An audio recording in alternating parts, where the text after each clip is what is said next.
Black Star Network is here. Hold no punches! I'm real revolutionary right now. Black power. Support this man, Black Media. He makes sure that our stories are told. Thank you for being the voice of Black America, Roland. Stay black. I love y'all. All momentum we have now, we have to keep this going. The video looks phenomenal. See, this difference between Black Star Network and Black-owned media and something like CNN. You can't be Black-owned media and be scared. It's time to be smart. Bring your eyeballs home. You dig?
Today is Monday, January 15, 2024. Coming up on Roland Martin Unfiltered, streaming live on the Black Star Network. I'm here in Indianapolis, where I participated in the MLK program at the Madam C.J. Walker Theater. Folks, it has been a busy day. Of course, the commemoration took place today. Ebenezer Baptist Church, where Dr. King was a pastor. We'll hear from Senator Pastor Raphael Warnock, as well as Bernice King, the daughter of Reverend Dr. Martin Luther King Jr. and Coretta Scott King. Also on today's show, Vice President Kamala Harris was speaking in South Carolina. We'll show you her remarks as well. Speaking of South Carolina, we'll be talking to a brother who is trying to run and take the congressional seat of conservative Republican Nancy Mace. Plus, it's the Iowa caucuses. Republicans are going to show you how they are doing whatever they can to vote for the thug-in-chief, the domestic terrorist, Donald Trump. We will break down what's happening there and hear from a number of people in Iowa as well. Lots to discuss on this MLK Day, folks. It's time to bring the funk. I'm Roland Martin Unfiltered on the Black Star Network. Let's go. He's got it. Whatever the miss, he's on it. Whatever it is, he's got the scoop, the fact, the find. And when it breaks, he's right on time and it's rolling. Best believe he's knowing. Putting it down from sports to news to politics. With entertainment just for kicks, he's rolling. It's on go, y'all. It's Roland Martin, rolling with Roland now. He's funk, he's fresh, he's real, the best, you know he's Roland Martin now.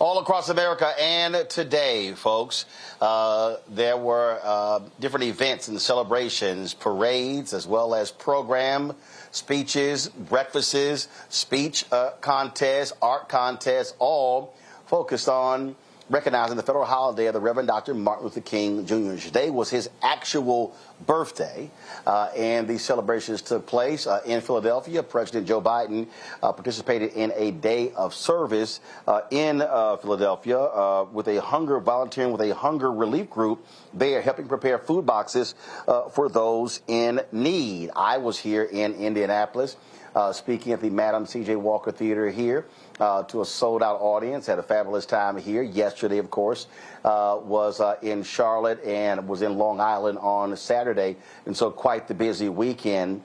And, of course, as we said, this is the busy federal holiday for Dr. Martin Luther King Jr. And our Vice President, Kamala Harris, she was in South Carolina, where she focused on not just on Dr. King, not just on speeches, not just on his life, but also on his agenda. Today, we celebrate the legacy of Reverend Dr. Martin Luther King Jr., a visionary who saw what could be, unburdened by what had been, an organizer who moved the minds, the hearts, and the feet of the American people, a leader who dedicated his life and in the end gave his life to advance one of our nation's highest ideals, the ideal of freedom. Freedom is fundamental to the promise of America. Freedom is not to be given. It is not to be bestowed. It is ours by right. And in many ways, the story of America has been a story of our fight to realize that promise. As Dr. King wrote in the letter from Birmingham jail, The goal of America is freedom. And so we gather this afternoon to honor his legacy. And I therefore pose a question that I do believe Dr. King would ask today. In 2024, where exactly is America in our fight for freedom? How we doing? Well, as Vice President of the United States, I'd say at this moment in America, freedom is under profound threat. Today, in fact, we are witnessing a full-on attack on hard-fought, hard-won freedoms. Consider, in states across our nation, extremists attack the sacred freedom to vote. They pass laws to ban drop boxes, limit early voting, and restrict absentee ballots.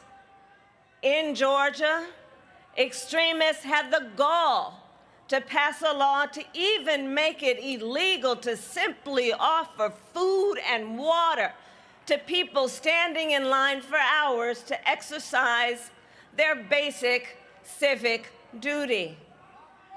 I ask the friends, whatever happened to love thy neighbor? The hypocrisy abounds.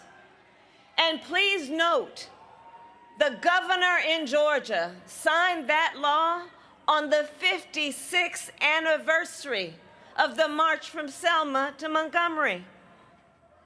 Today, in states across our nation, extremists propose and pass laws to attack a woman's freedom to make decisions about her own body. Laws that would even make no exception for rape and incest. And let us all agree, one does not have to abandon their faith and deeply held beliefs to agree. The government should not be telling her what to do with her body. Freedom. Every person in our nation has a right to live safe and to live free from the horror of gun violence. And yet today, these so-called leaders stand by and refuse to pass reasonable gun safety laws to help protect our children and places of worship. Every person in our nation has a right to be who they are and love who they love openly and with pride. And yet, this past year, extremists have proposed or passed hundreds of laws targeting LGBTQ people. Every person in our nation has a right to be free to learn and acknowledge our country's true and full history. And yet today, extremists pass book bans. Book bans in this year of our Lord 2024. And then they even try to erase, overlook, and rewrite the ugly parts of our past. For example, the Civil War, which, must I really have to say, was about slavery?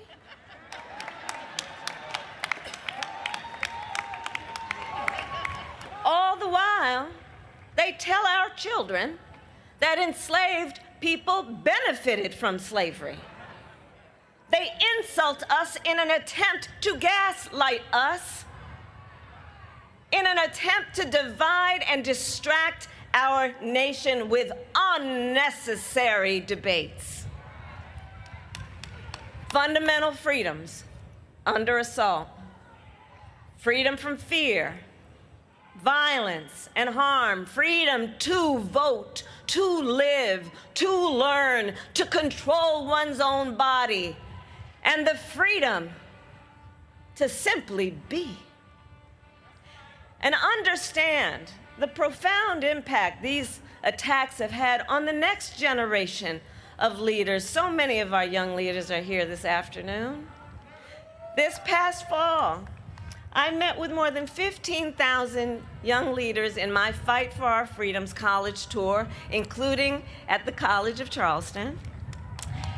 From our young leaders, I heard that the assault on freedoms, well, it's a lived experience. It's not just hypothetical. Think about it. During the height of their reproductive years, this generation has witnessed the highest court in our land, the Court of Thurgood, take a constitutional right that had been recognized from the people of America, from the women of America. This generation now has fewer rights than their mothers and grandmothers. That is not a hypothetical. That from kindergarten to 12th grade, this young generation has had to endure active shooter drills. Our children, who should be in a classroom fulfilling their God-given potential to explore the beauty of the world, and instead have to worry that someone might bust through their classroom door with a gun. And when students go to vote, they often have to wait in line for hours because of laws that intentionally make it more difficult for them to cast a ballot. It is not hypothetical. But even though our young leaders are clear-eyed about these challenges, I will share with you, they will not be discouraged. They will not be deterred. Standing on the shoulders of the generations who came before, our young leaders are prepared and ready for this fight, as are we. 6 decades ago, from the steps of the Lincoln Memorial, Dr. King spoke to our nation, to the thousands of Americans who had marched that day on Washington, and he spoke of what he called a promissory note. A promissory note, a check that had been signed to the American people in the Declaration of Independence and the United States Constitution. Dr. King's voice rang out when he, quote, said, "We refuse to believe that the bank of justice is bankrupt. So we've come to cash this check," he said, "a check that will give us upon demand the riches of freedom and the security of justice." And of course, less than a year later, because of the movement that Dr. King and so many other great American leaders helped to build and sustain, the Civil Rights Act of 1964 was signed, and in the decades since, inspired by the power and the purpose of that movement, together we have won many victories to make our nation more free, more equal, and more just. From the passage of the Voting Rights Act to, yes, Senator, to the appointment of the first Black woman to serve on the highest court in our land.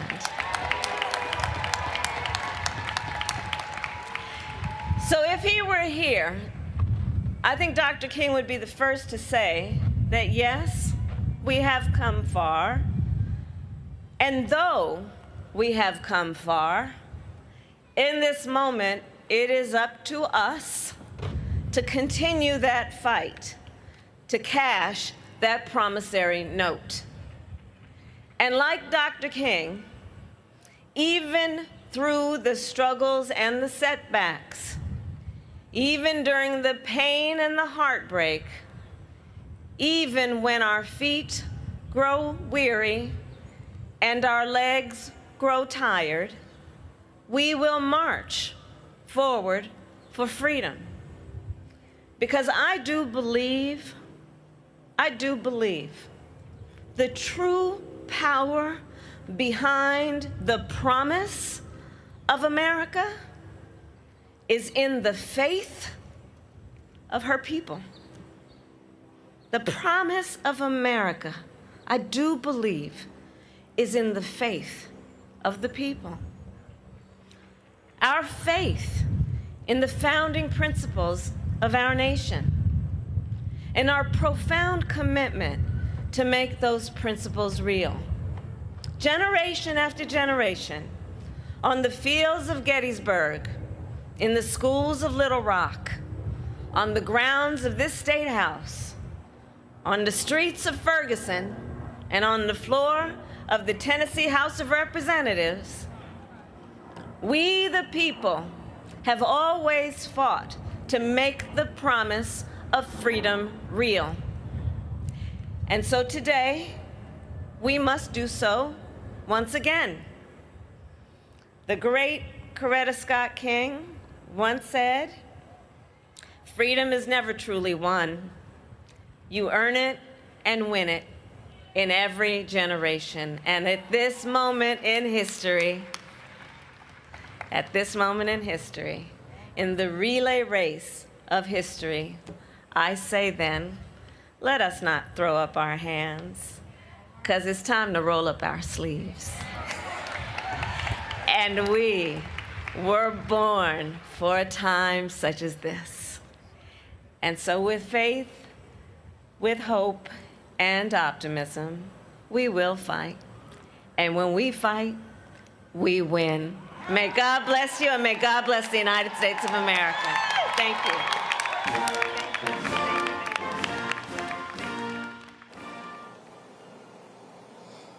Folks, that was Vice President Kamala Harris speaking today in South Carolina. When we come back, we will talk to our panel, but also to a descendant of one of the most fearless African Americans to serve in the State House during the period of Reconstruction. That's next, right here on Roland Martin Unfiltered on the Black Star Network, broadcasting on this MLK Day. Back in a moment.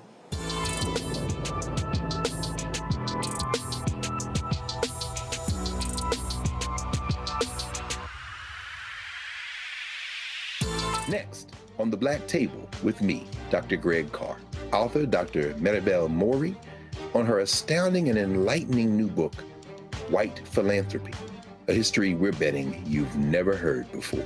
Don't miss an eye-opening episode of the Black Table, only on Black Star Network. On a next, A Balanced Life with me, Dr. Jackie, we talk about a hard, cold fact. Not all healthcare is created equal in this country, especially if you're a person of color. So many of us, Black families, we rely upon each other heavily. A lot of us aren't necessarily sure how to best communicate with our healthcare providers. How to take charge and balance the scales. Your life may depend on it. That's next on A Balanced Life on Black Star Network.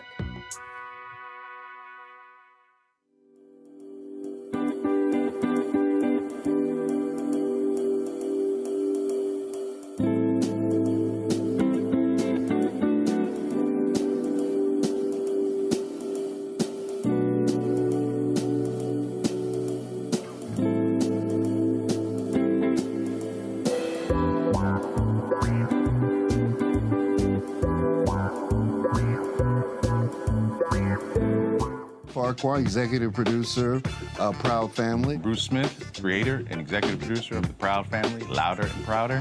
And you're watching Roland Martin Unfiltered.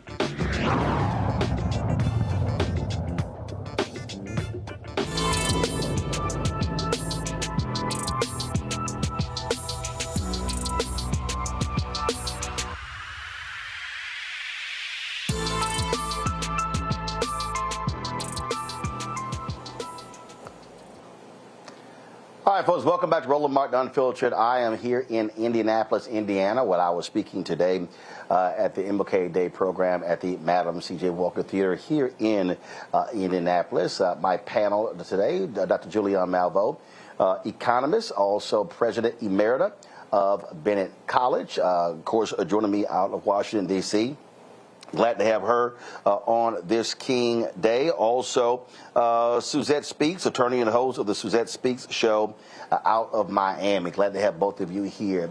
Julian, one of the things that I have said, I've spoken in 4 different events in the last 5 days.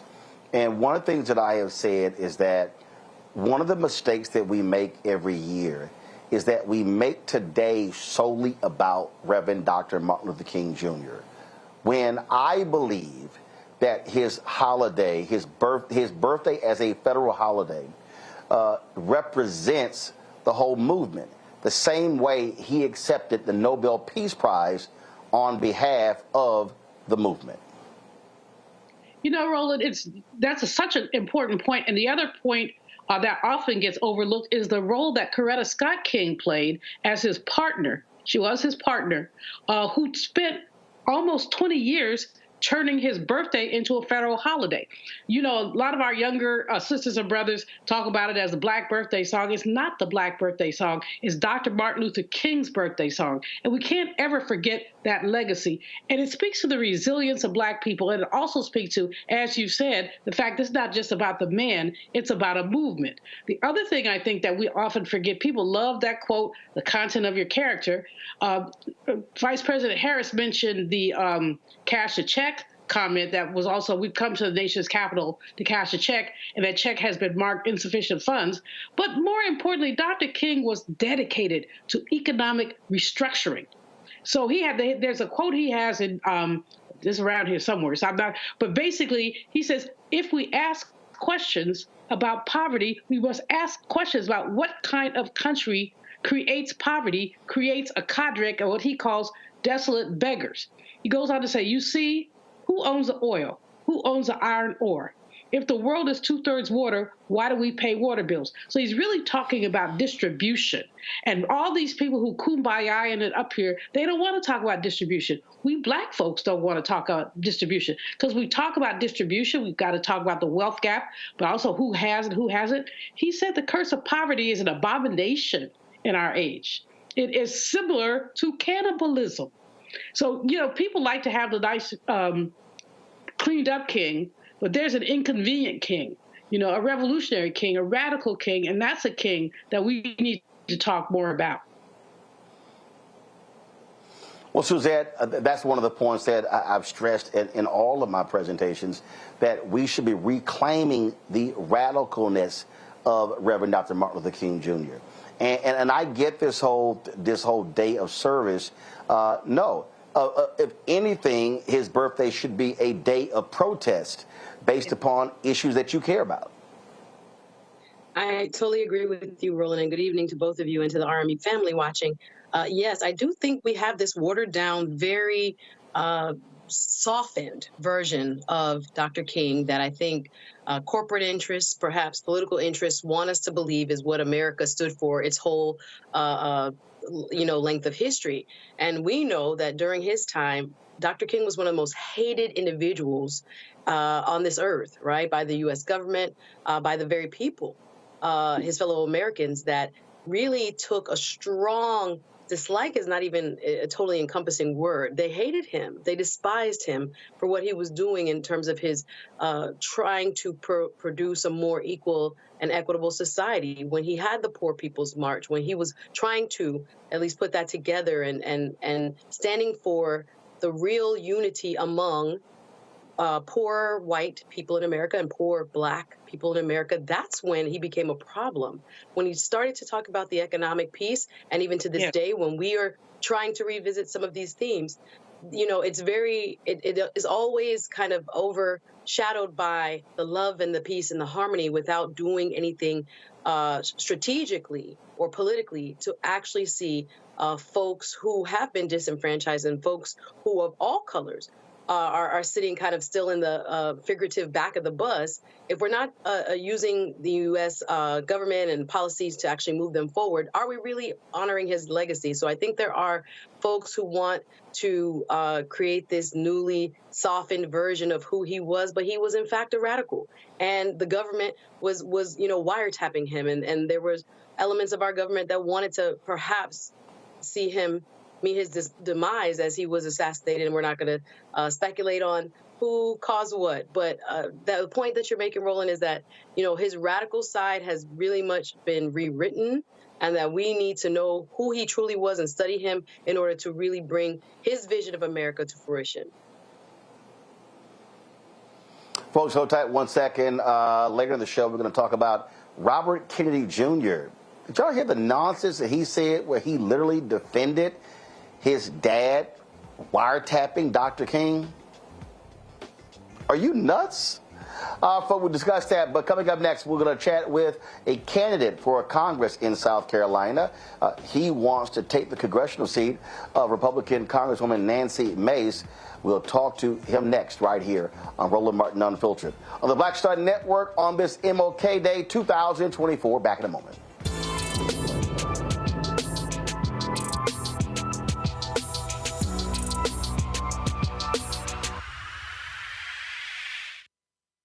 Grow your business or career with Grow with Google's wide range of online courses, digital training, and tools.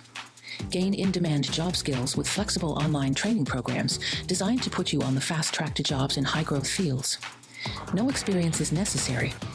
Learn at your own pace. Complete the online certificate program on your own terms. Stand out to employers, get on a path to in-demand jobs, and connect with top employers who are currently hiring. Take one professional career certificate program or all 6. Earn a Google Career Certificate to prepare for a job in a high-growth field like data analytics, project management, UX design, cybersecurity, and more. All professional career certificate programs must be completed by December 31st, 2024. Scan the QR code to complete the application. There are 1,000 scholarships available. Grow with Google and J. Hood and Associates. Be job ready and qualify for in-demand jobs.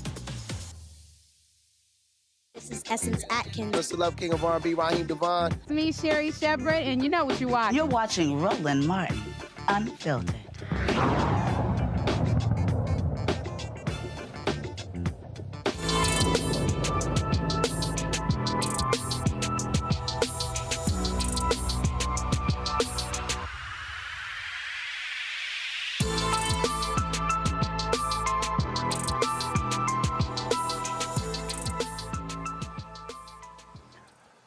Folks, my next guest is the great-great-grandson of Robert Smalls, the African-American man who in South Carolina commandeered a Confederate ship to secure his freedom. He went on to do some amazing things representing South Carolina. Well, his descendant is running for U.S. Congress, hoping to replace Republican Congresswoman Nancy Mace. Michael B. Moore joins us right now. Michael, glad to have you here on Roland Martin Unfiltered. Last time we talked, you were leading the new Black Museum in Charleston. Yes, yeah. Thank you for the invitation to be back. And yeah, we were trying to raise the money to get the International African American Museum built, and now it is open, and it's a very, very special place. I encourage your viewers to take a trip to Charleston and to check it out.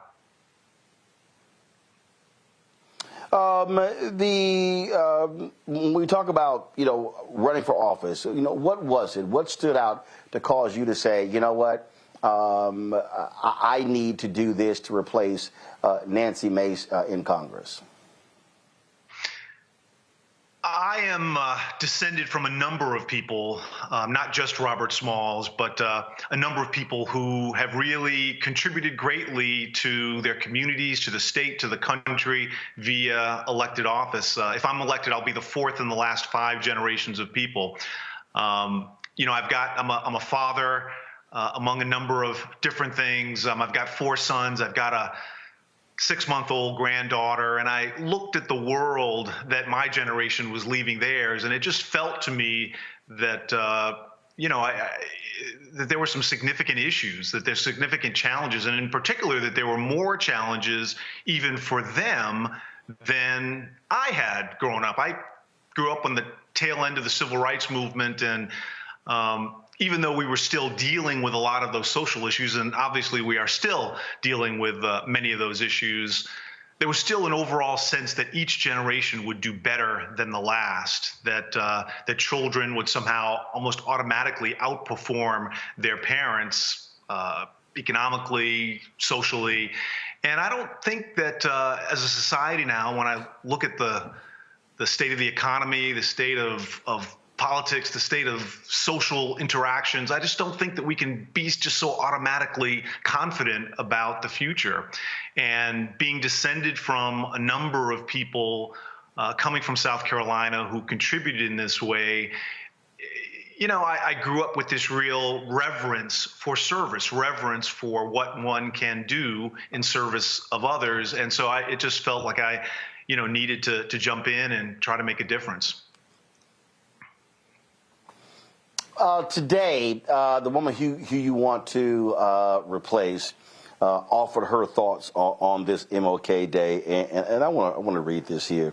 So Nancy Mace sends out on her personal Twitter account, on this Martin Luther King Jr. Day, we reflect on the progress made and the work that still lies ahead. May we be inspired to create a world where every person is valued and treated with dignity. Well, she got trashed by folks there on social media. She is a perfect example of Republicans who love to speak about Dr. King, but completely oppose his agenda.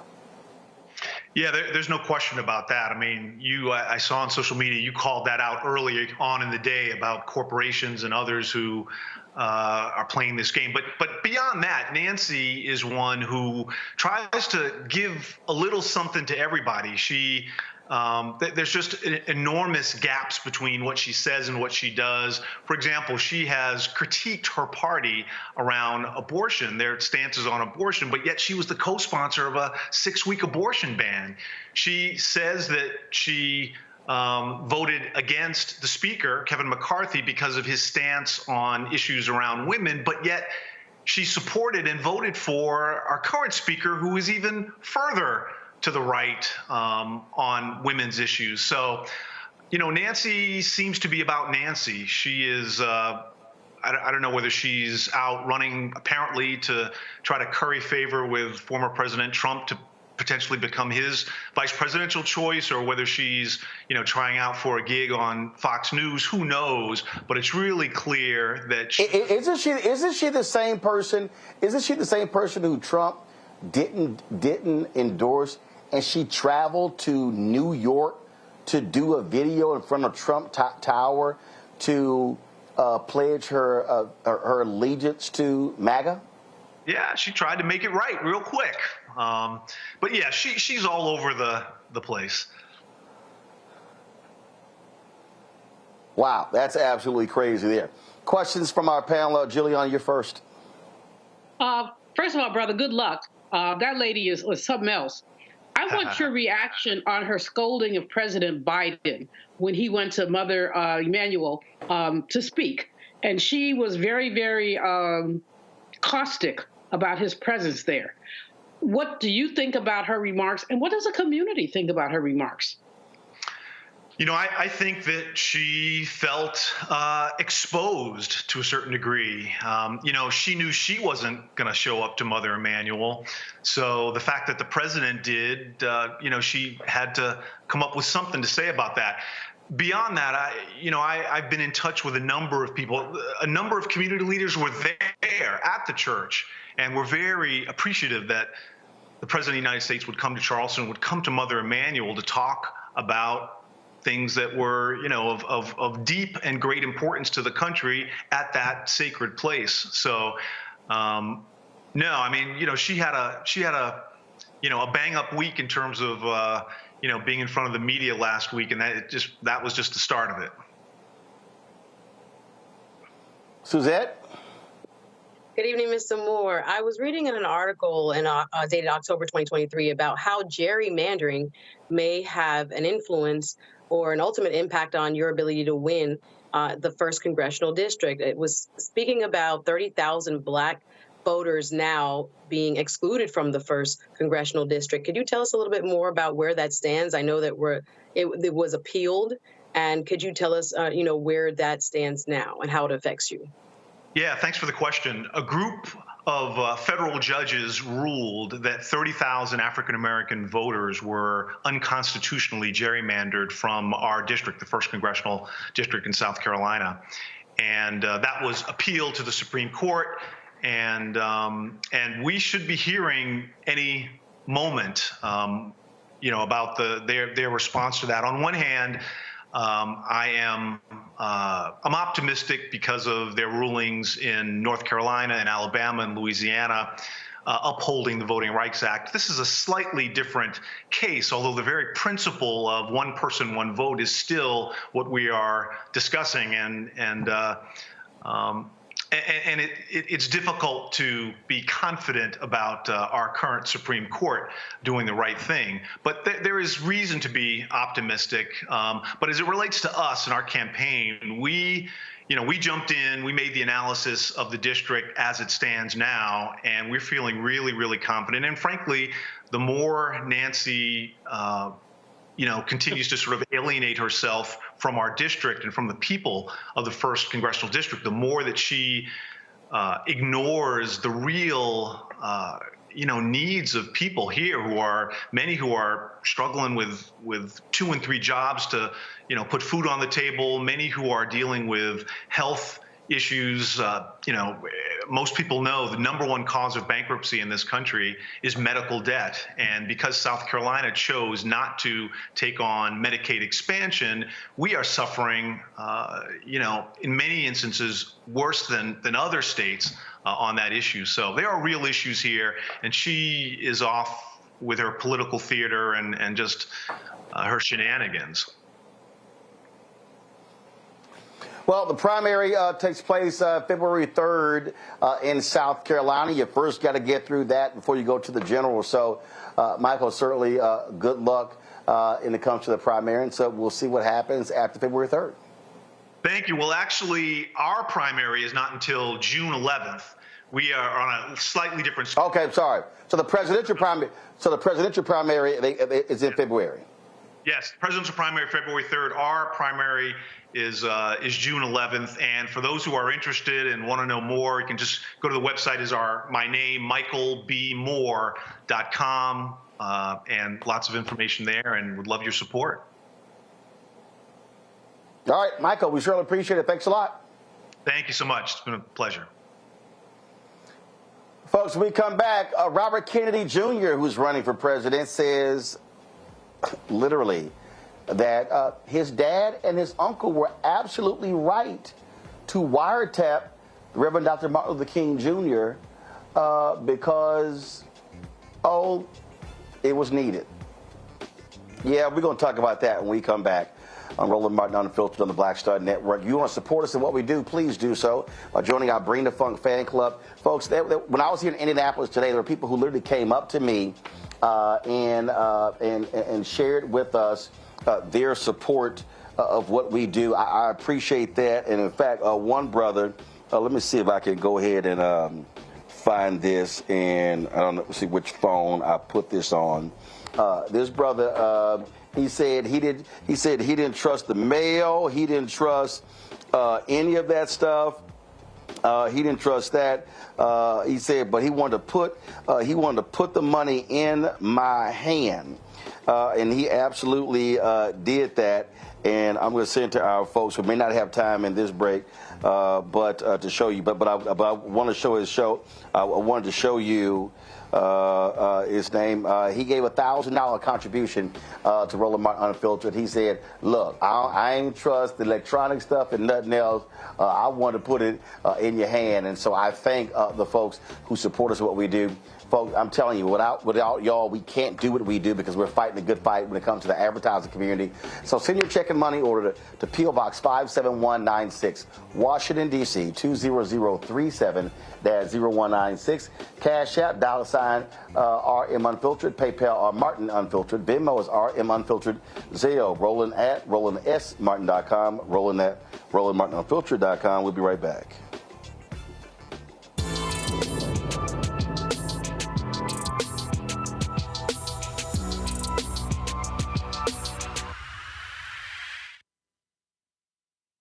talk about blackness and what happens in black culture, we're about covering these things that matter to us, speaking to our issues and concerns. This is a genuine people-powered movement. There's a lot of stuff that we're not getting. You get it, and you spread the word. We wish to plead our own cause. Too long have others spoken for us. We cannot tell our own story if we can't pay for it. This is about covering us. Invest in black-owned media. Your dollars matter. We don't have to keep asking them to cover our stuff. So please support us in what we do, folks. We want to hit 2,000 people, $50 this month, raise $100,000. We're behind 100,000, so we want to hit that. Y'all money makes this possible. Checks and money orders go to P.O. Box 57196, Washington, D.C. 20037-0196. The Cash App is $RM Unfiltered. PayPal is R Martin Unfiltered. Venmo is RM Unfiltered. Zelle is Roland@RolandSMartin.com.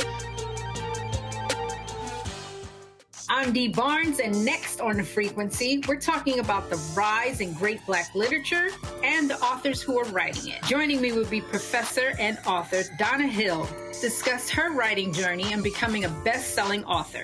I always was writing, but I never saw anybody that looked like me in the books that I was reading. Plus, her work with the Center for Black Literature and next year's National Black Writers Conference. That's right here on The Frequency on the Black Star Network. I am Tommy Davidson. I play Oscar on Proud Family, Louder and Prouder. Right now, I'm rolling with Roland Martin, unfiltered, uncut, unplugged, and undamn believable. You hear me?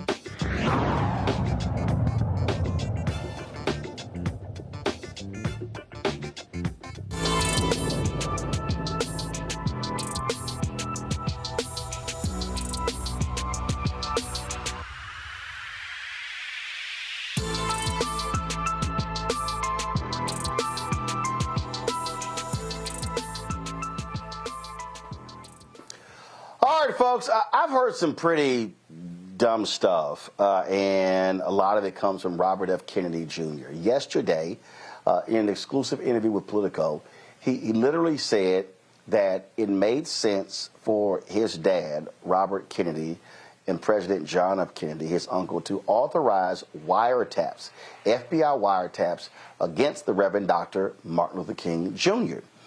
He said that he admitted that the FBI was out to ruin King, but he called it a necessary step. He said because the Kennedys were making big bets on King, particularly in organizing the March on Washington. Quote, they were betting not only the civil rights movement, but their own careers.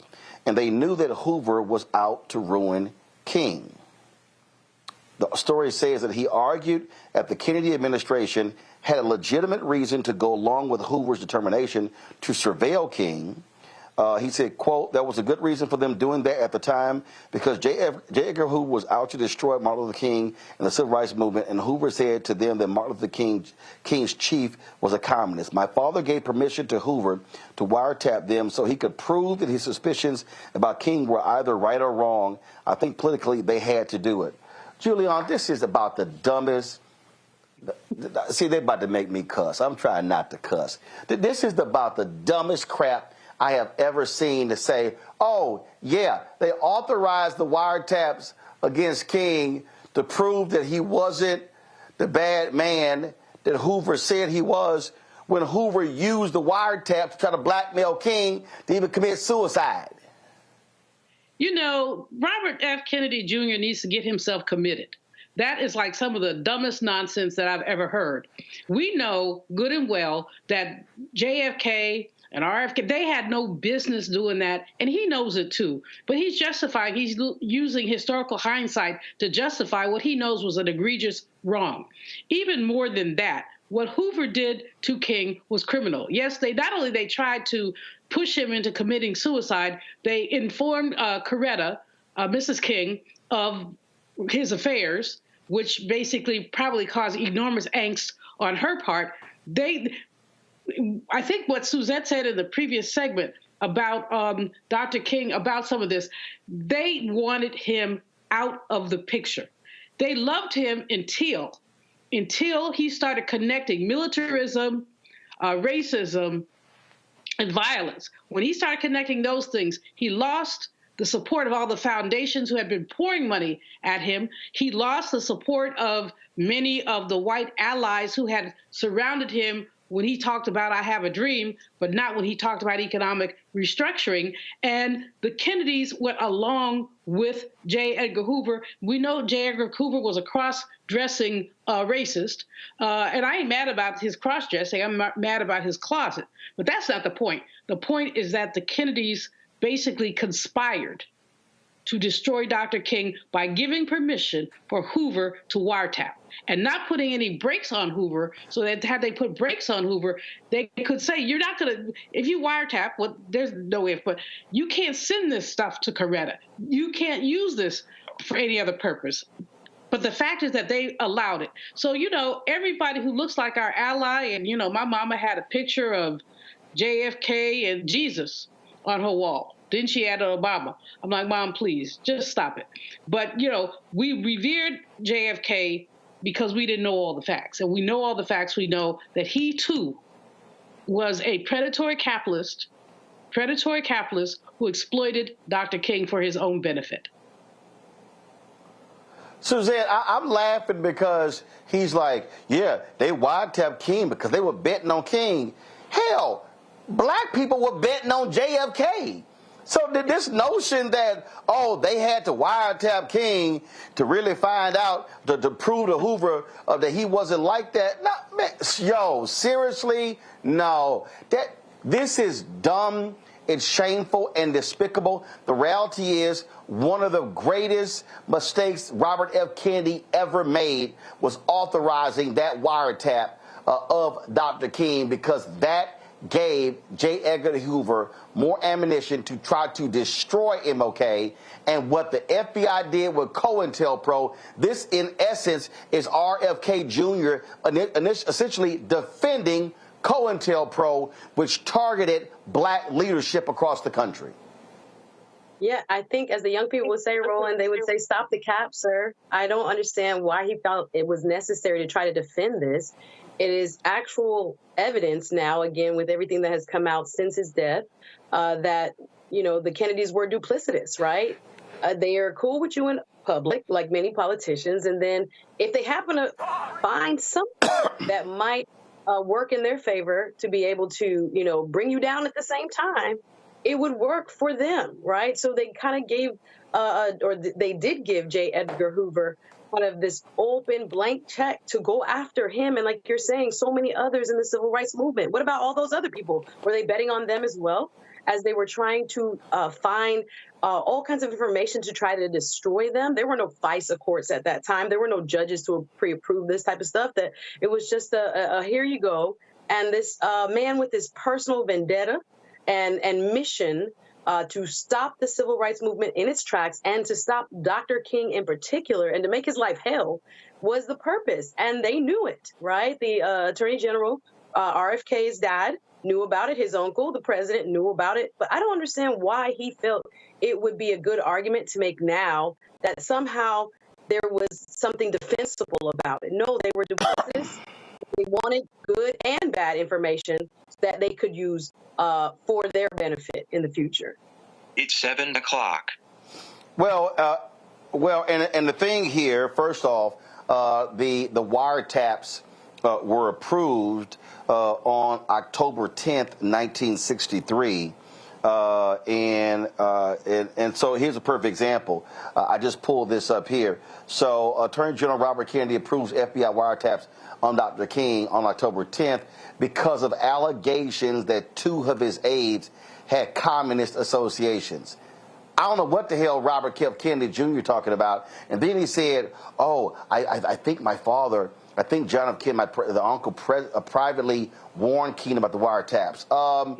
King and JFK had an explosive confrontation on June 22nd, 1963, about those allegations, and so that's just absolutely nonsense. And in fact, those same wiretaps embarrassed Robert Kennedy when he ran for the United States Senate in 1964, for president in 1968. 8. So, sorry, RFK Jr., you're full of crap. You're full of crap. And in fact, the FBI tried to blackmail King by sending him a letter on November 21st, 1964, that was sent to his wife that contained tape recordings of King supposedly having sex with other women and strongly urging him to kill himself. But sure, RFK Jr., it was about them betting big on MLK. This is what happens, Julian, when folks are trying to rewrite the story after the fact, and we ain't letting that happen.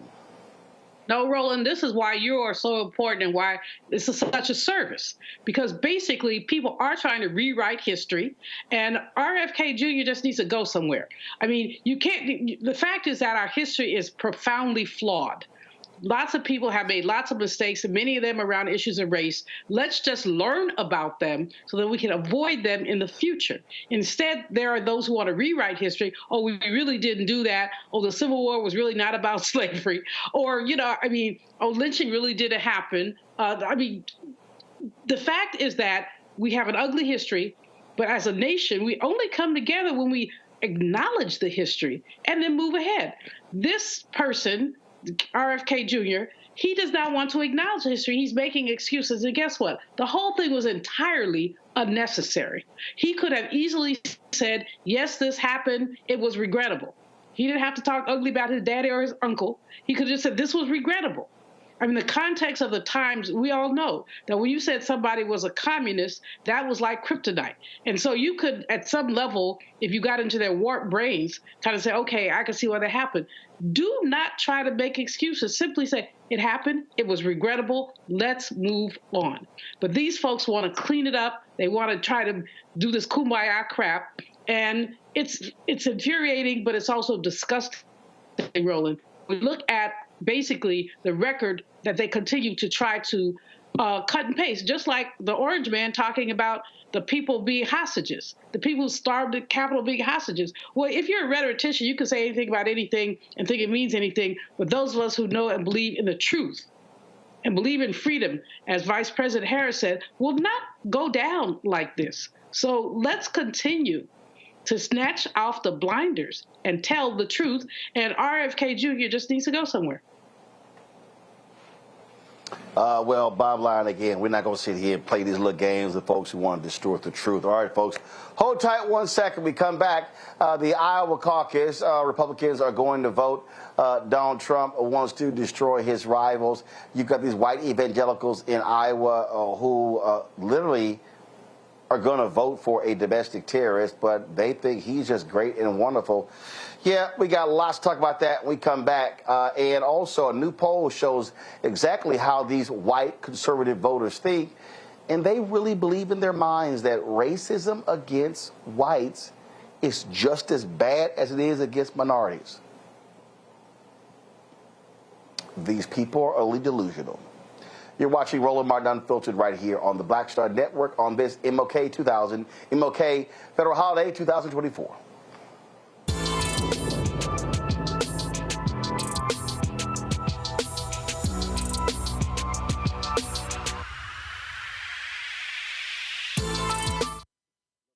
Hatred on the streets, a horrific scene, a white nationalist rally that descended into deadly violence. White people are losing their damn minds. An angry pro-Trump mob storms the U.S. Capitol. We're about to see the rise of what I call white minority resistance. We have seen white folks in this country who simply cannot tolerate black folks voting. I think what we're seeing is the inevitable result of violent denial. This is part of American history. Every time that people of color have made progress, whether real or symbolic, there has been what Carol Anderson at Emory University calls white rage as a backlash. This is the rise of the Proud Boys and the Boogaloo Boys. America, there's going to be more of this. Here's all the Proud Boys, guys. This country is getting increasingly racist in its behaviors and its attitudes because of the fear of white people. The fear that they're taking our jobs, they're taking our resources, they're taking our women. This is white fear.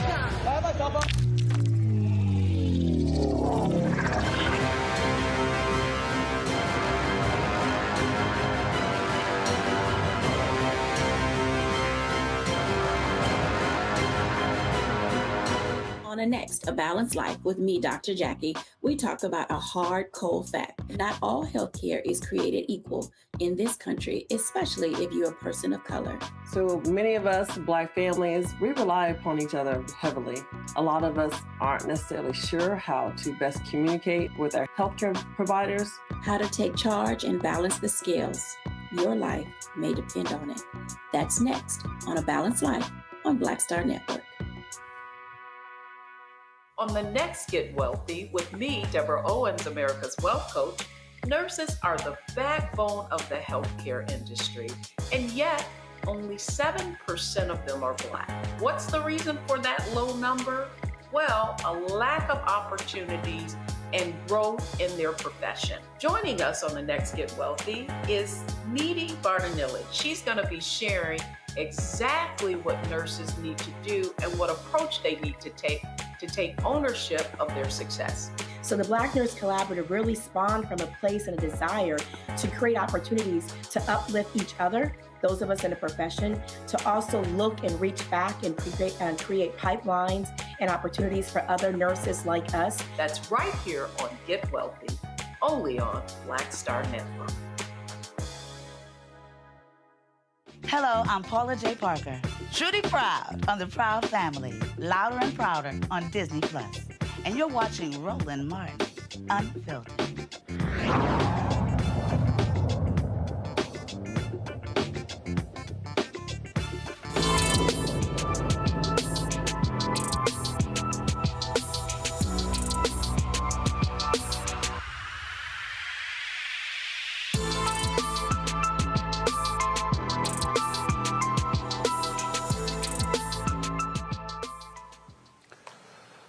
All right, folks, Iowa normally is the first presidential caucus for Democrats and Republicans. Democrats said, nah, we good. We're going to start with South Carolina. Republicans are sticking with Iowa, and so they're going to the caucuses today to vote. On the Republican side, you got Donald Trump, and, of course, you got Nikki Haley, Vivek Ramaswamy. You got all these other different people. Bottom line is it's really the nutcases over there. Who are running. Let's go to Wayne Ford. Wayne is the co-founder of the Brown and Black Forums of America. Wayne, glad to have you here. First and foremost, it's freezing, it's cold. You've got, frankly, these white evangelicals in Iowa who don't care that Donald Trump wants to lead an insurrection, don't care that he told people to move on when it came to the shooting in Iowa. Based upon what we have been hearing, that they're going to give him the knockout punch there in Iowa. That says a whole lot about these folks who they want to see as president. Yes, it does, Roland. I've been doing this for a long time. I came here to play football back in the 70s. But the bottom line is that Iowa has a unique situation. We can show the world, we can show America, we can show so many people how we look at the race issue. By us being number one for all these years, Roland, as you know, we've been the first caucus state for so many years. When Democrats and Republicans do it, and you got two races running at the same time, it's a different feeling. You get a Republican philosophy, you get a Democratic philosophy. But right now, since the Democrats lost out for various reasons, and one day, Roland, that's a whole show by itself, because I can talk to you about how the Democrats lost that opportunity that we had. Some people got mad, some people didn't. But the bottom line is, it balanced each other out. But now it doesn't balance out because you only got one party and you're only hearing one thing.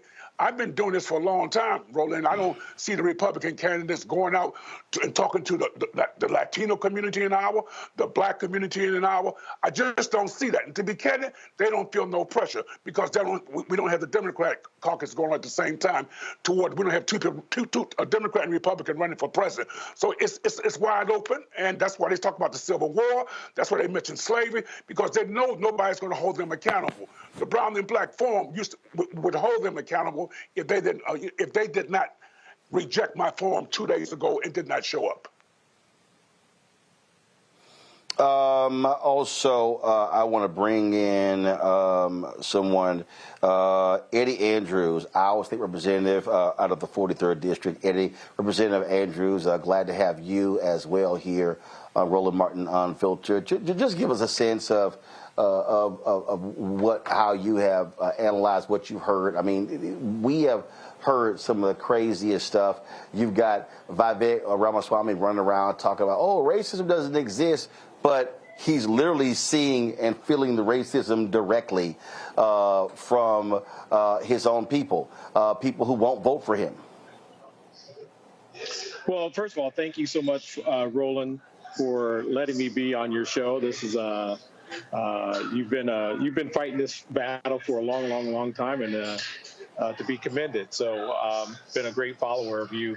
And I know you may not think that all Republicans are monolithic, but I certainly want to commend you, I should say, for all the hard work that you've been doing for decades. So, you know, it helps. Oh, no. I mean, I know, listen, I know all Republicans aren't monolithic. I know lots of black Republicans. I know some real black Republicans, as opposed to some of these grifters out here who are trying to make a buck since Donald Trump got in there. The issue that, and many of these brothers and sisters who I talk to are frustrated because of what they hear coming from folk in their own party. Yeah, there are some interesting comments that are coming out from some of our some of the candidates. You know, the one that couldn't quite manage to figure out what the Civil War was about. I mean, come on, people. It was. I mean, it should have doctored 5 points right then and there. You know, the first people who heard that. But you know. You're right, but there are a lot of good things that are happening too. You know, we are here, like Wayne Ford said. You know, this is a great opportunity to hear people, whether you like their message or not. It's really a great opportunity to caucus itself to really get your message out one-on-one to people in pizza ranches and coffee shops all across Iowa, Starbucks. And get your message. If it doesn't resonate, then, you know, move on.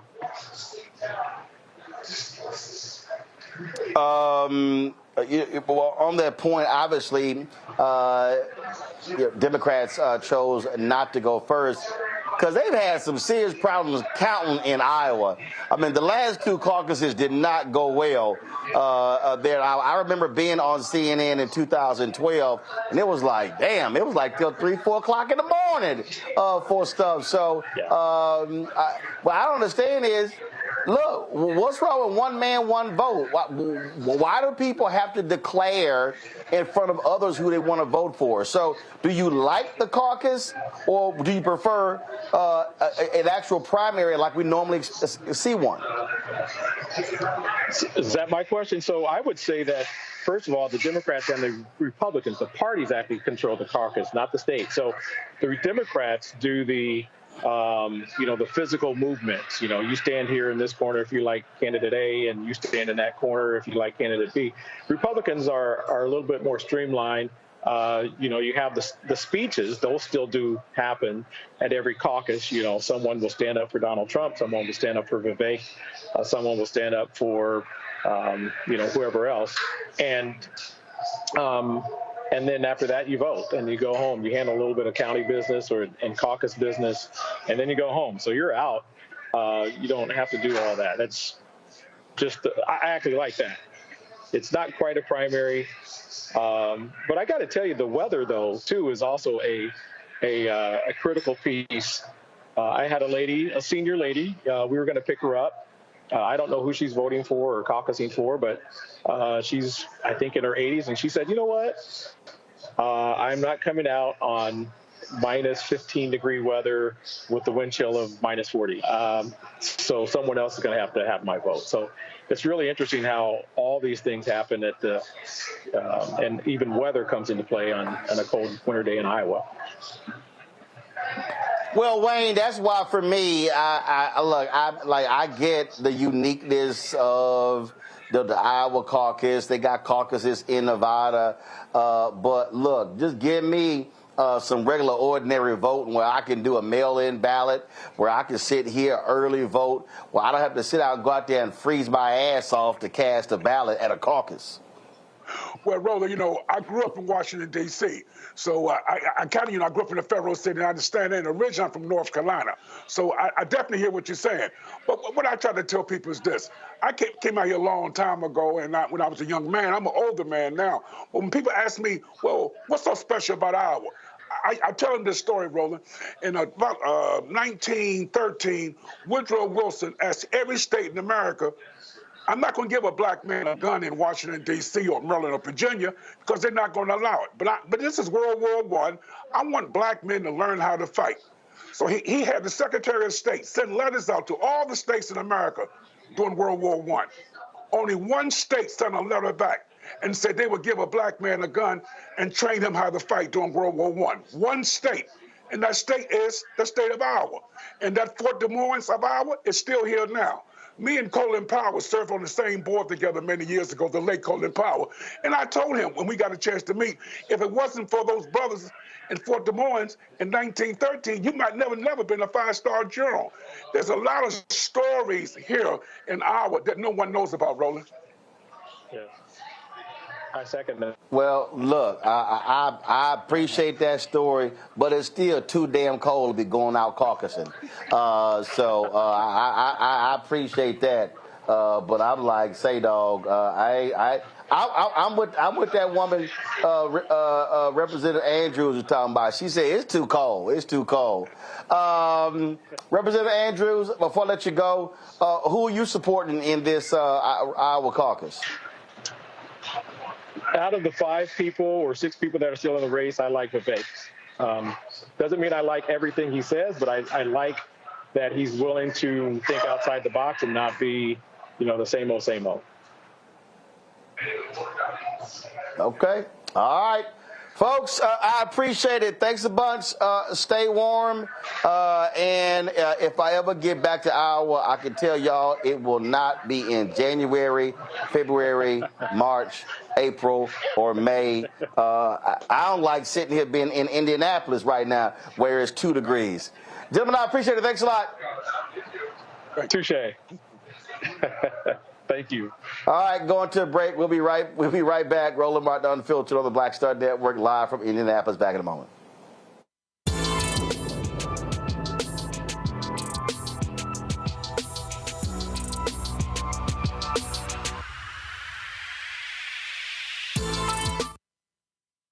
On the next Get Wealthy with me, Deborah Owens, America's Wealth Coach, nurses are the backbone of the healthcare industry, and yet only 7% of them are Black.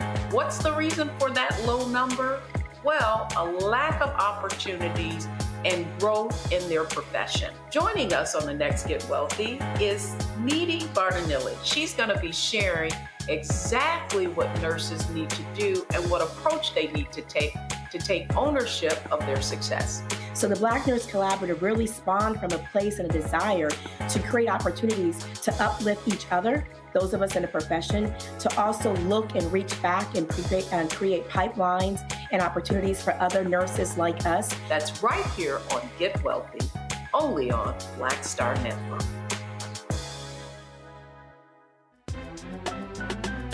I'm Faraji Muhammad, live from LA. And this is The Culture. The Culture is a two-way conversation. You and me. We talk about the stories, politics, the good, the bad, and the downright ugly. So join our community every day at 3 p.m. Eastern and let your voice be heard. Hey, we're all in this together. So let's talk about it and see what kind of trouble we can get into. It's The Culture, weekdays at 3, only on the Black Star Network.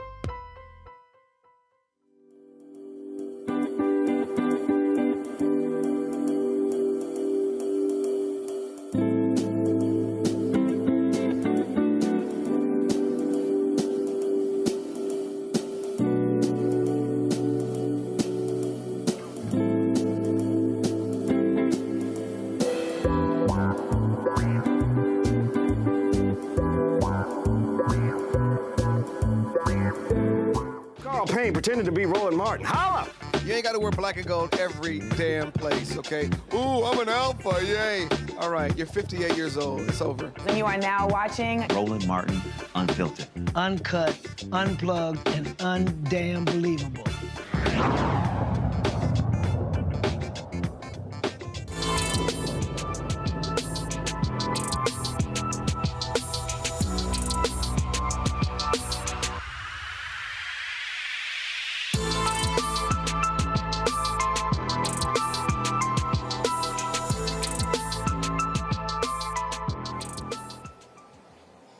Folks, welcome back to Roland Martin Unfiltered. Joining us right now is Mark Smith. He is the former Iowa Democratic Party chair, as well as Dwana Bradley. She's the owner and publisher of Iowa Urban Media and the Urban Impact Show. Glad to have both of y'all on here. Mark, I'll start with you. A lot of people were upset because Democrats chose to make South Carolina first. New Hampshire people still are mad and upset. And look, I agree with it. I simply said I don't believe that one state has the absolute right to go first. I believe it should be rotated. I just don't believe that everything has to be. You start off presidential campaigns with solely what people in Iowa and New Hampshire have to say. Where did you come down on this? Well, of course, you always hate to give up something that you have. And I attended my first caucuses in 1972, Roland. So I liked this process. I know in the earlier segment you talked about not liking the caucus. But to me, it's a gathering of Democrats from the area. And it's such a unique process that I do like it. So if we had to give it up, which we have a new process that the results aren't given out quite as quickly, if we have to give it up, yes, then I would be in favor of rotating. But Dwana, how long this stuff take? I mean, listen, I'm still registered in Texas. When I went to vote, I probably was in line about 10, 12 minutes, went in, voted, walked out. I've seen these other stories, folk at these caucuses several hours. Look, I could play a round of golf in less than 4 hours. Let me tell you, they are spending quite a bit of time at these caucus events, and they're coming tonight. So I know a lot of people are figuring out, are these people going to show up? They are. I have ran into several individuals already who were asking me to, am I at the right place? They're scouting out these places before it even starts. I guarantee you they're going to come. They are there for hours. I think these things could move a lot quicker, but this is what the folks do. They spend a lot of time here kind of running through the motions, but they're showing up tonight for sure. I've seen it and witnessed it tonight, so they're going to be there. Mark, for folk who are unfamiliar, how does this caucus stuff works? Walk us through how do y'all get around to determining who actually wins? Well, this is different, of course, this year. And you mentioned the difficulty that we had with the last two caucuses, which is, frankly, an embarrassment that happened. But what usually happens at the caucus is that you get there, you sign in, you have an opportunity to give some money to the state party, to the local party, you greet old friends, and then you divide into preference groups. And then there is a process that if someone isn't viable as a preference group, then other people try to get you to come on over to their side. So it's just a unique and interesting process for those of us who've gone through it. And as Wayne Ford talked about, you keep in mind that this has been in the past a progressive state that has done some great things, that Barack Obama needed to win Iowa or felt that he needed to win Iowa Iowa to go on and win the nomination and win the presidency. And we saw those things happen. We also saw a woman carry this caucus process, and we found a person who is gay who won the Iowa caucuses. So it has been in the past a good opportunity for Iowans to show that we're progressive people. And I get the whole gathering thing along those lines. DeWanda, we've heard a lot of stuff leading up to this Iowa caucus. We've heard Nikki Haley utterly confused about the Civil War. You got Vivek, who's constantly talking about racism don't exist. But then you got people there who are saying, man, I ain't voting for that dark-skinned dude because I think he's a Muslim. And you've heard so much about the strength of white evangelicals there in Iowa. And so what do you make of all that we've heard, DeWanda, all that we've seen, and what that means for the Republican Party? Yeah, I think with everything that I've seen and I've heard, I mean, here in Iowa, it is a Republican state, and what we're finding here is that their agendas are being pushed forward and they're being moved, and that's what we're seeing, and that's what we're going to continue to see. And what I'm seeing is that the people that will come out tonight will rally this party once again, and they're going to be on the move to make things happen. I think it's sad and unfortunate because there's a lot of rhetoric that we know that this party is bringing forward that is not true, but also the people here are we say drinking the Kool-Aid. They're drinking it here, and they're buying into it, and it's unfortunate. So what it's going to do is just bolster things as it moves on into other states. I know that Iowa doesn't always determine the winner or who's going to be the Republican candidate, but I will tell you that what's going to happen tonight is just going to be something that we're going to see kind of push across this nation, and that Republican narrative, those things that they are saying are going to continue to be pushed across the country. And I honestly, personally, as someone who has watched this rhetoric, now I'm sad, and it makes you really not hopeful for things to come. Questions from our panelists. Suzette, you're first. Yes, I'd like to know if you saw any, either of you, thank you for being here, Mr. Smith and Ms. Bradley, saw any of the Republican candidates in traditional urban strongholds. I know people don't necessarily identify anywhere as urban from the outside anyway, looking into Iowa, but I know there are enclaves, obviously, where there are Black populations, or significant, if you will, for Iowa, in Des Moines, in Davenport, in Waterloo. Were there any visits to those areas by any of the Republican candidates? And for either of you, did they speak to any issues or messaging that would resonate with Iowa residents who live in those very urban areas? I will tell you, for me, I feel like their rhetoric has not touched people who look like me. And I will say it's been very far and few between that they've been in those areas. They've been in those areas, but have they gone into the communities in which I think a high majority of Black and brown individuals are a part of? I don't think so. And I think that the broader issues that they're talking about are the broader issues. They're talking about immigration. They're talking about some of these other issues, but they're not talking about the issues that would impact someone that look like us. So to answer your question, I would say no. I have not heard anything that is resonating with me that would make me feel like they're caring about any of the issues that we're impacting. As you all know here, they're making laws and things that where we can't even talk about our own history here, or they're limiting the things that we do. So I feel like they have been very out of touch with the Black and brown communities. I would add that I agree with that. First of all, as Roland talked about some of his views, and mine are not all that different. And so I haven't really followed where they've been in the state of Iowa. But one day when I was in Oskaloosa, there was a DeSantis rally that was going on there. And so I have seen it more happening in the rural areas. Wayne Ford talked about the Fort Des Moines during World War I. But Iowa's had a history of, in 1839, the very first territorial Supreme Court ruled that people are not property.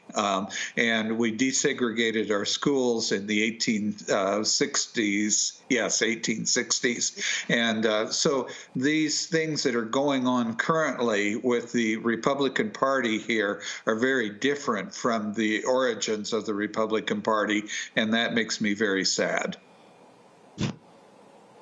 Julian? First of all, thank you both, Mark and Dwana, for being with us. You know, I don't hear Iowa has a 4% black population, 4.1, 4.2, something like that. So you don't often hear a lot about black folks or black issues in Iowa.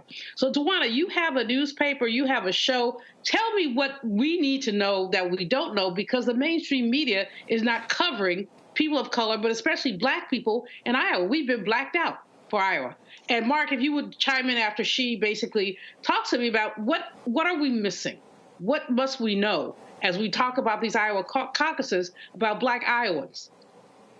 Yeah, so I would say that that's the reason why I created a media company, is because a lot of things weren't being shared, or we were focusing on those higher level things. But I say here in the city where I'm at and across the state of Iowa, we're dealing with, health issues. I'm not having access to health insurance. We are dealing with an educational issue. I served previously on the school board for our district here in Des Moines Public Schools, and we're talking about still trying to figure out how we support our black males.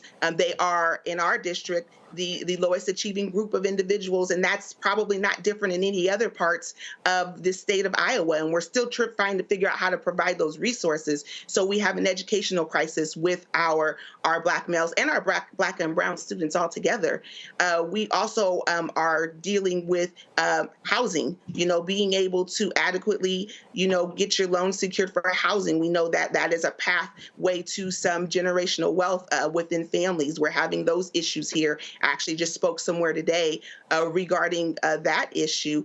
And then we're also talking about our Black-owned businesses who are here, but not being able to get the access to capital that they need to be able to thrive and to achieve, to be better. So some of the things that you're hearing on a larger place, we are dealing with those same issues here in Iowa. You're just not hearing about it as much, but you hear, when our governor makes some of these laws that they're making, when we're talking about, banning books and not being able to talk about the 1619 Project and other things, you hear those things, but those are some of the other critical issues that are impacting Black Iowans. Yeah. All right. Mark and Dwana, I appreciate I'm sorry, Mark, go ahead. No, excuse me. But yeah, I think, again, this breaks my heart. This history of Iowa, 1839, the ruling that people are not property and not subject to the rights of property. Then Susan Clark, Clark versus the directors in 1868 that desegregated our schools. And then Emma Cogger pushed for equal protection under the law in Iowa in 1873. So we had that great history, and now we've moved into this. You mentioned about 4% African-American population in the state of Iowa, but what is really sad with that is the last I knew about a 25% population in the prisons of African-Americans, or a much higher than the overall population. I am haunted by what a friend of mine said, and I would give his name, except I haven't gotten his permission to say that on. But he said, African-American people in Iowa are tired of having the worst streets, the highest crime levels, and the poorest schools in the area, and therefore they're not voting like in the percentages that we would like to see.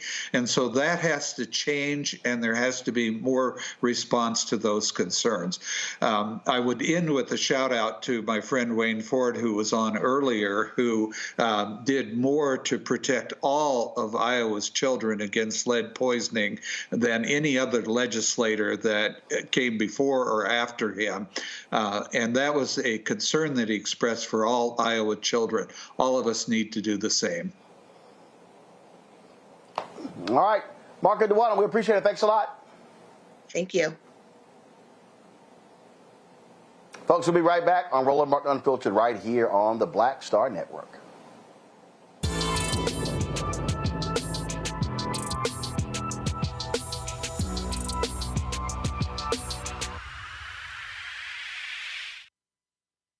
I'm Dee Barnes, and next on The Frequency, we're talking about the rise in great Black literature and the authors who are writing it. Joining me will be professor and author Donna Hill, discuss her writing journey and becoming a best-selling author.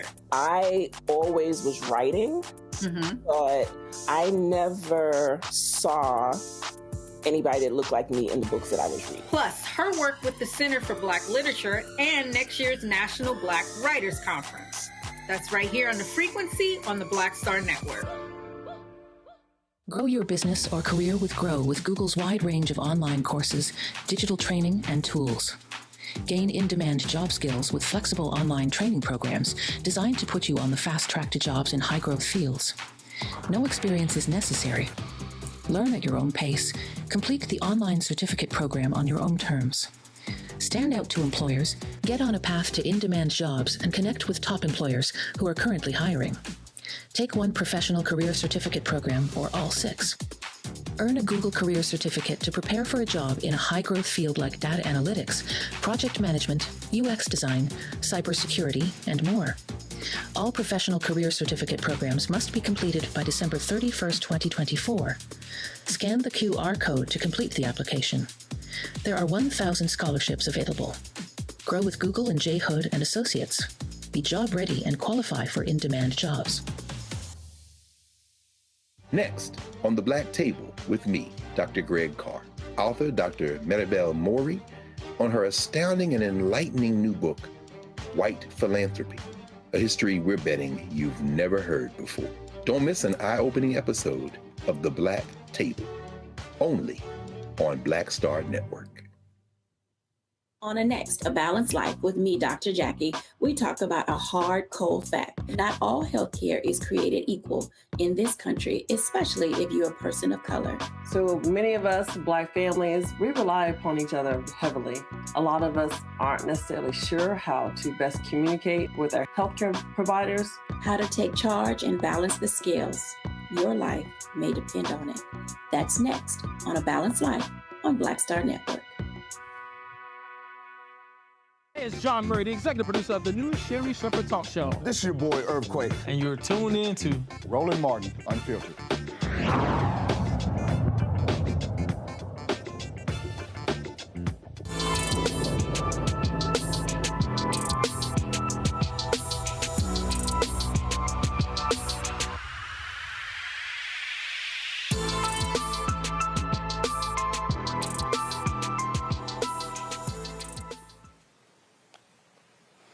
All right, folks, in our last segment, you heard Suzette and Julian both ask our guests about the issues that matter to Black and brown people. Joining us right now is Bo James, is CEO of Hip Hope, Inc. He currently is at one of the Caucus locations. Also, Jessica Trinidad, a Hispanic community advocate. Glad to have both of you here. All right, Bo, what's happening where you are? Hey, everyone's just gearing up. I just checked in, logged in, and I'm in like a suburb of Des Moines. And so, yeah, it looks like I'll probably be the only pepper in the salt out here. How does it work? First of all, do you have to declare parties, or can you vote in? Do you have to vote in one or the other, or can you vote in both Republican and Democrat caucuses? I really haven't asked, but they did ask me what party I was in, and now that I think about it, when I did walk in here, there was arrows to the Republicans and arrows to the Democrats. So I talked earlier about the caucus format, and I get some people who they think is pretty cool. People get together and they get to talk. Man, it just takes too damn long. So did you bring you some snacks, some headphones? Did you bring you some board games or something? Because you're gonna be there a while. Yeah, no board games. That's a good idea. But yeah, I've done this before. I started doing this early. I'm 51 now, and my parents started bringing me here when I was about 23. And so, yeah, it is a long process, and it's interesting to see, how different people click up around different issues and things like that. And I mean, and they get heated, man. Like, and again, they all look alike, but man, they vary on issues, and they're real passionate about stuff out here. And everybody's looking to me to tilt the scale one way or another. So, yeah, I should have brought the board game, man.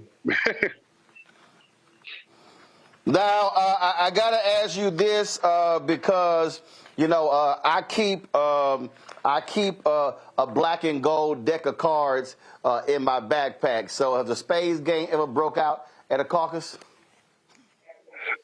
Nope. At least not at the ones that I've been to. Like I said, I've kind of been on the outskirts. I mean, you can get anywhere from suburb to suburb within 5-10 minutes here. So I'm always on the outskirts, but I dwell in the city, but I reside outside of the city. And that's funny because those are the exact same deck of cards we just gave out at our Young Men of Color conference back in October.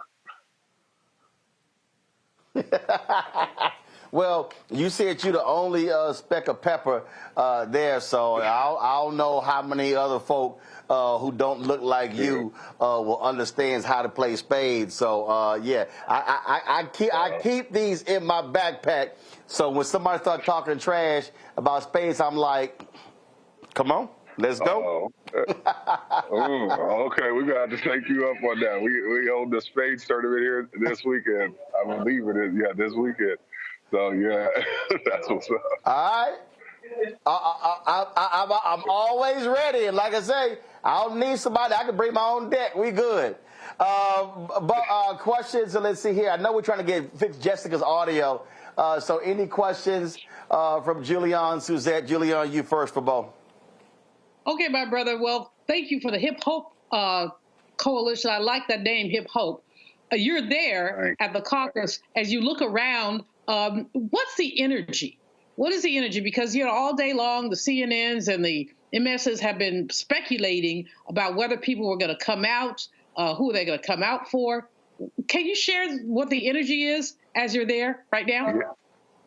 Yeah, like right now, like I said, people are they're kind of sizing each other up, and because like I said, later on, everyone gets to separate. Like there's a bunch of tables here and stuff, and so everybody's like trying to feel each other out to see who they're going to align with probably later on. And the energy is high just because there are people pouring in, and we're sub-zero temperature right now, but they're still showing up. We've been at MLK events all day long. I've had a whole little bus of kids that I've taken to a couple of events today. And so to end up here, and like I said, this is a whole different look. But like I said, this energy, I mean, these guys really get fired up for the, for the campaigns and things like that. We do take this very seriously in Iowa. But like I said, it's interesting to see that, I mean, they're willing to go at it with one another. So it really, it gives me a lot of insight to, the culture and how they deal with one another, especially when they're talking about their priorities and things that matter to them. We got Jessica straight with her audio. Jessica, I want to bring you in here. For you, what are the priorities that you want to discuss, and have you heard any of that being discussed by these Republican candidates? Yeah, thank you for having me. One of the things that I would love to hear the candidates discuss, obviously, immigration. Immigration is a major topic with our Latino community, but also access to healthcare and, the future of the economics in North America are, topics that are of concern to our community for sure. Suzette? Yes, I would like to ask you both. I was trying to get statistics about what the economic, as you just mentioned, Jessica, situation is for Black and brown folks there in Iowa. And I was reading, but the statistics I saw were from like 2012 to 2016. So 10 years ago, I'm not sure if you guys could give us some insight. What I was reading was for Black Iowans, the home ownership rate was more like a third of them. And for white Iowans, it was averaged at that time 75%, that Black people, specifically Black men, earned about 47 cents for every dollar white men in Iowa earned. I was reading about, other statistics about what industries they were in. Talk about the economic situation there. Where are Black and brown people employed mostly? Are you seeing those deficits still? I know I've seen Black unemployment up to 5 years ago down to 10% in Iowa. Tell me about what is the reality for you guys as you live in Iowa each day. Yeah, and I'll start on that. If I don't know if he was referencing what we call the One Economy report. That is our most recent record of from when they did research a few years back. But those numbers have not moved very much, and I doubt that they got any better, especially since COVID knocked everything back out. But I mean, we're recovering. Again, we help people get jobs. The jobs are here if they want them, and they're taking them seriously. But again, the wages do vary. The disparity with the wages is very real, and you can really see some systemic challenges there. But but those numbers are pretty much the same. But the One Economy report, if you could Google that, would be the most recent and up-to-date information.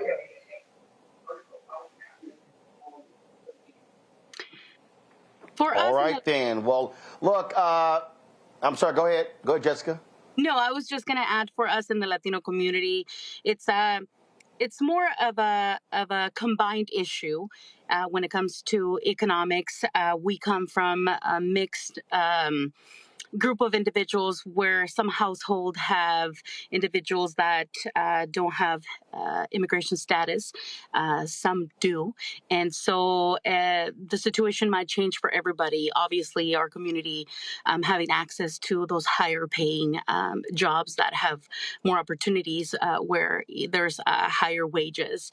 And the issue with the immigration of having a status that allows you to get access to those type of opportunities. Understood. Thank you. All right, then. All right, glad to have both of you join us. Good luck. Stay warm.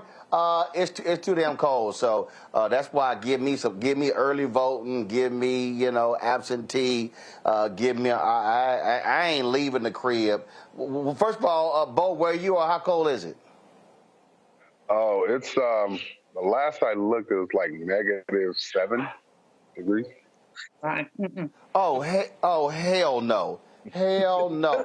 Jessica, how about where you are? We are in the same place, so the same thing. Listen. Fortunately, it's something my Black caucus. Hey. I was saying, fortunately, my caucus spot is like literally. Yeah, fortunately, my caucus place is right across the street from where I live. So, say, bro, -7. I ain't even trying to leave the crib, even if they across the street. I'm like, okay, all right, look, y'all. Good luck, y'all. Stay warm. I appreciate it. Thank you so very much. Thank you. Before I let Suzette and Julian go, your final thoughts on this MLK Day. In our last block, I'm going to play comments from today's MLK event at Ebenezer Baptist Church in Atlanta. But Suzette, you first. I'll just start where you started tonight's program, which was with the vice presidents from Marks. I want to say she sounded the most confident and clear as to messages that really resonate with the Black community that I've heard from anyone in the Biden administration. I know they have a challenge with their communication to Black people and understanding what we really care about and how to speak to those issues. She did a phenomenal job in that speech. I don't know if it was the spirit of the day, the audience she had, and where she was speaking, but kudos to her. It's been hard for her to shine with the portfolio she was given, those issues that she must take on. But if they could utilize her in the way that she was able to bring forth the message today, there's a lot more promise to reaching those in our community that feel as if they're not being heard or that Democrats are not speaking to their issues. Julian? I agree with Suzette. I think that Kamala Harris is a rock star, and she behaved like a rock star in that speech, and we all enjoyed her energy and her focus. But let's be clear about Dr. King. Let's not sanitize him. Let's embrace the revolutionary spirit that he had. And it is amazing to me that we continue to do the Kumbaya King. You know, we shall overcome, whatever. Forgive me for singing on your show because I can't sing. But that Kumbaya King is not the king that was real. The king that was real was an economic revolutionary. I always tell people Dr. King was an economist. He believed in distribution. If we embrace the legacy of Dr. King, we must look at issues of distribution. All the publicly held land in our city, like DC, federal land, that's reparations. Give it to Black folks. And if you look at King, don't quote King, read King. Read the whole thing. And when you read the whole thing, you will understand that this man was a quiet revolutionary that we have never fully embraced. All right. Both of you, thanks a lot. Folks, going to a break. We come back. We'll hear from Senator Pastor Raphael Warnock plus Bernice King, the daughter of the Reverend Dr. Martin Luther King Jr. and Coretta Scott King at today's ceremony at Ebenezer Baptist Church. You're watching on YouTube. Hit the like button, folks. We should be at 1,000 likes, okay? I shouldn't be telling y'all this. Also, support us in what we do by joining our Bring the Funk fan club. You can support us by sending your check and money order to P.O. Box 57196, Washington, D.C. 20037-0196. Cash App, $RM Unfiltered. PayPal, Martin Unfiltered. Venmo's RM Unfiltered. Zelle, Roland at RolandSMartin.com. Roland at RolandMartinUnfiltered.com. We'll be right back.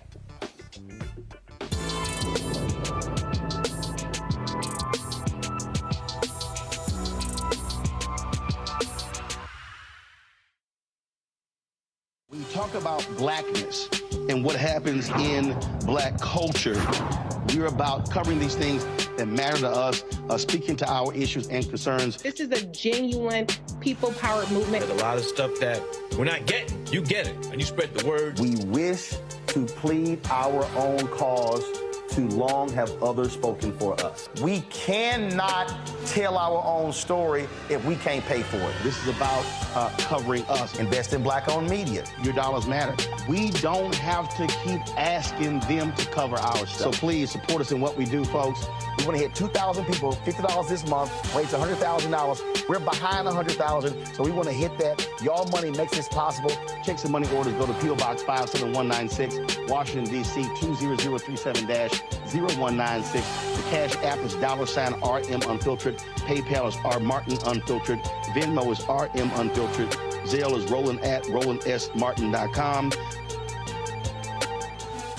Hi, I am Tommy Davidson. I play Oscar on Proud Family, Louder and Prouder. I don't play Sammy, but I could. Or I don't play Obama, but I could. I don't do Stallone, but I could do all that. And I am here with Roland Martin on Unfiltered.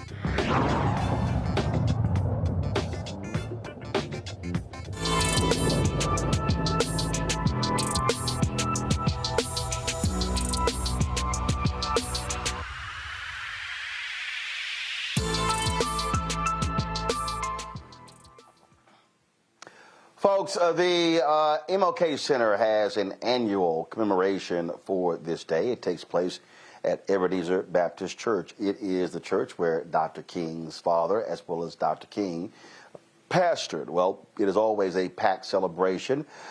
Today, former Congresswoman Liz Cheney was the featured speaker, but here is Pastor and Senator Raphael Warnock with his thoughts on this day. My great honor and pleasure to welcome you again, those who are in this sanctuary, those who are on television and online, to the Ebenezer Baptist Church, America's Freedom Church. We're grateful for the work and the witness of the King Center and the King family. And on this, the very first King Day since her triumphant transition,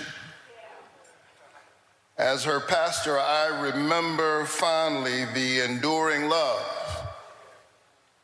and profound respect that all of us have for the matriarch of our church, big sister of Martin Luther King Jr. Let's remember Christine King Farris. Come on, give God praise for Dr. Christine King Farris.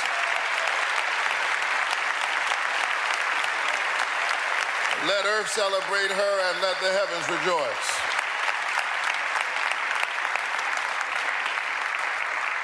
How we miss her and how we miss her hats. She was the longest serving member of the Ebenezer Baptist Church and one of the longest serving members of the faculty at Spelman College ever. Teacher, daughter of a preacher. Happy birthday, Dr. Martin Luther King Jr., 95 years. Come on, let's hear it for Dr. King. Happy birthday to America's great prophet.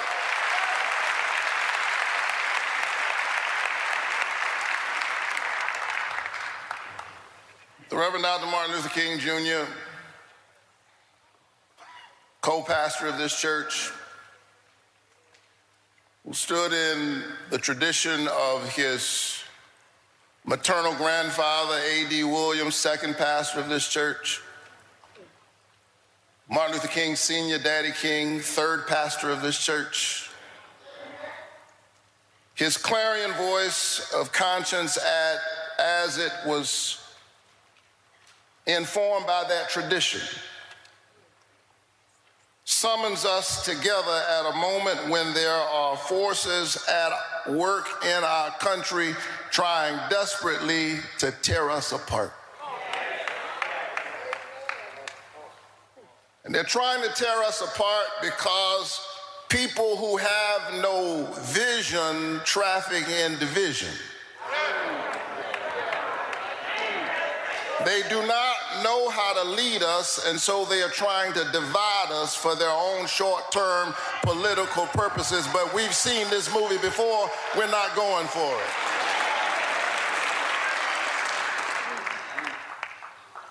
There are elected officials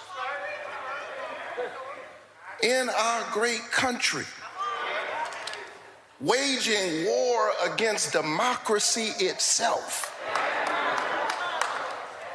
The great Reinhold Niebuhr said, humankind's capacity for justice makes democracy possible. And our capacity for injustice makes democracy necessary. Whether you're on the right or the left, you got to fight for the democracy. I say that not just as a senator, I say it as a pastor. Because I believe that democracy is the political enactment of a spiritual idea. The notion that each of us has within ourselves a spark of the divine. That we are a reflection of the very glory of God. It is the covenant that we have with one another as an American people, e pluribus unum, out of many, one. With all of our differences and all of the distinctive expressions of our diverse and variegated humanity, we must stand together, e pluribus unum, out of many, one. It takes a great spirit, the spirit of Martin Luther King Jr., to summon Raphael Warnock and Liz Cheney to the same pulpit at the same time.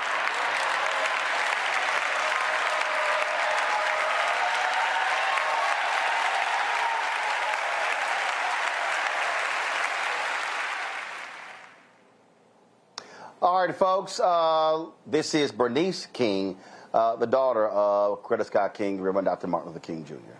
Reverend Natasha, I'm not just the daughter of Dr. Martin Luther King and Coretta Scott King, but I stand today as the daughter of the King of Kings.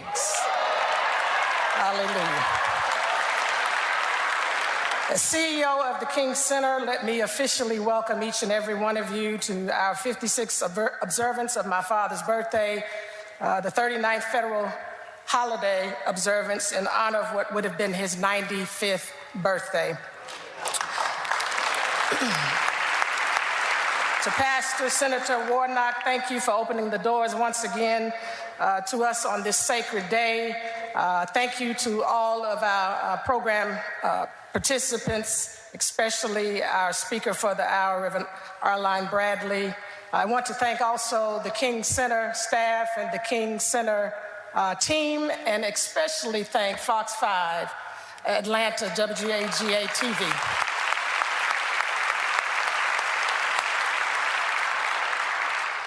This is an urgent hour. These are very strange and peculiar times. I, for one, am very concerned about our children. I'm concerned about our communities. I'm concerned about all my brothers and sisters in our world house who are being denied living healthy and prosperous lives due to repressive regimes. You see, I believe we are in the fight of our life. Our humanity is literally under attack, causing us to come out of character, to be opposite of what God created us to be. He created us after his image and likeness. I believe he also created us to operate from a higher plane of dignity and discipline, and yet over and over again, too many choose to operate on low levels of vibration. These tumultuous, turbulent, and trying times have led us to a dark place where it seems like our love for humanity has dimmed, and fear, hate, greed, selfishness, meanness, oppression, exploitation, nationalism, militarism, imperialism, terrorism, xenophobia, homophobia, anti-black racism, Islamophobia, and anti-Semitism have become magnified. With the looming levels of threat to our current existence through physical, sexual, and socioeconomic violence, terrorism, wars, and AI, as well as the confluence of hate and genocide, war and genocide, greed and genocide, and an unprecedented loss of human life, it's easy to feel overwhelmed with sadness, anxiety, fear, and anger, tempting us to succumb to hopelessness. There's some that believe that there is no way out or through this current conundrum. But I believe we can be who God created us to be, as vessels of love and champions of truth and warriors for justice and liberation, if we truly hear and heed the words of Dr. King and the King of Kings. Over the past 56 years, we've honored the life and legacy of my father by sharing so many powerful and inspiring words throughout the world. Despite some things changing, what have we really done with the numerous words inspired by him? How different is our state, the state of our world, since we began commemorating his birthday as a collective in 1969, even before the King holiday? At the time, if you recall, we were in the midst of the Vietnam War that ultimately claimed millions of casualties. 56 years later, we are witnessing two well-publicized wars, Russia and Ukraine, and Israel and Hamas, and over 12 additional wars in our world, including in the Congo, Yemen and Sudan, Tigray and Ethiopia, where we are losing millions of human lives across conflicts, including children, with the numbers mounting daily, and yet we are silent and separated in our cries for a ceasefire, the freeing of hostages, and the condemning of terrorism. Folks, folks, you can check out our Black Star Network to see that entire program, which we streamed today. We certainly appreciate you joining us on today's show. Let me thank the folks with the Madam C.J. Walker Theater here in Indianapolis for today's program. Of course, yesterday I also spoke in Charlotte. We live streamed that as well. If you want to see my presentation in Charlotte, North Carolina, you can check that out on the Black Star Network app. You can go to our YouTube channel as well. So let me thank the folks yesterday with the MLK Planning Committee at Mayfield Memorial Baptist Church. Let me thank the pastor as well for being with them. Also, let me shout out the ILSIP chapter of the NAACP on Long Island. It was good being with them on Saturday night. And, of course, University of Tennessee in Knoxville was there on last Thursday. Folks, don't forget that our focus is not about just celebrating, commemorating King today, as well as the other freedom fighters. The other thing is for us to keep doing the work after today. That's what our job is. That's what we must continue to do. I will be back in studio tomorrow right here on Roland Martin Unfiltered, and we're going to keep doing the work, keep being as King called on the Negro press in his book, Where Do We Go From Here, KSL Community, to remain militant and remain focused on the substantive when it comes to the liberation of our people. And that's exactly what we will do here on this show. If you want to support us in that effort, please join our Bring the Funk fan club. Our goal is to get 20,000 of our fans contributing on average $50 each over the next year. Y'all pull the photo up of the brother. Let me shout out Tyus. I was, as I said, I was in Indianapolis today. Do y'all have the photo? I sent it to y'all. Do y'all have it? I'll pull it up. This Tyus is there on the left. Tyrus Lewis, he wanted to make sure that he put his $1,000 donation in my hands. Tyrus, I appreciate that.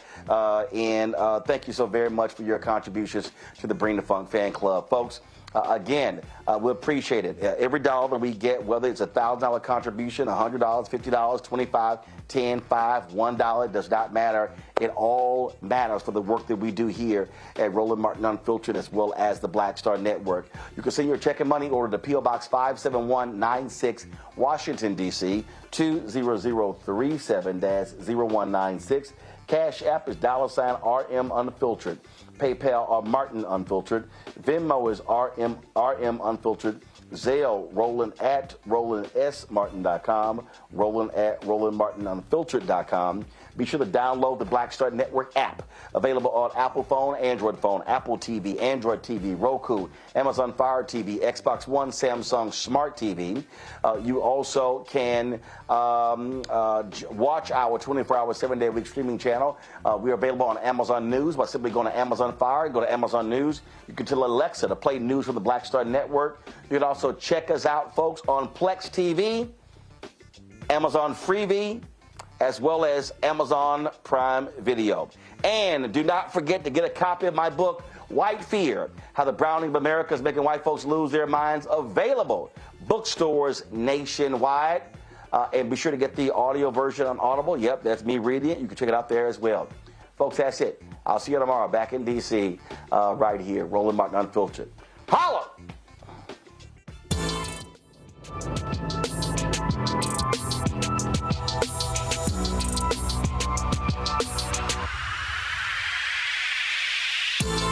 Black Star Network is here. Oh, no punch! I'm real revolutionary right now.